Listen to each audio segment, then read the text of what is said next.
Hi all, welcome to my channel. ఈ video EAMCET exam రాసిన వాళ్ళకి మార్క్స్ వర్సెస్ ర్యాంక్ చెప్తాను. అంటే ఎంసెట్ ఎగ్జామ్ రాసిన కొన్ని రోజుల తర్వాత కీ రిలీజ్ చేస్తారు. అందులో మీరు పెట్టిన ఆప్షన్స్ని, కరెక్ట్ ఆప్షన్స్ని కంపేర్ చేసుకొని మార్క్స్ని క్యాలిక్యులేట్ చేసుకోవాలి. ఇది జస్ట్ ఒక ఐడియా కోసం అంతే. ఇవి ఓవరాల్ మార్క్స్ అయితే కాదు. ఎందుకంటే ఇక్కడ నార్మలైజేషన్ జరుగుతుంది. నార్మలైజేషన్ అంటే ఏంటి అంటే, మీరు రాసిన షిఫ్ట్లో పేపర్ మేబీ హార్డ్ అయి ఉండొచ్చు, ఈజీ అయి ఉండొచ్చు. దాన్ని బట్టి నార్మలైజేషన్ చేస్తారు. మీరు రాసిన పేపర్ అనేది హార్డ్ అయి ఉంటే మార్క్స్ ఇంక్రీజ్ అవుతాయి.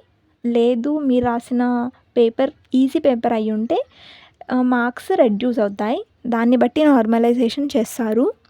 ఈ మార్క్స్ వర్సెస్ ర్యాంక్ అనేది జస్ట్ ప్రిడిక్షన్ మాత్రమే.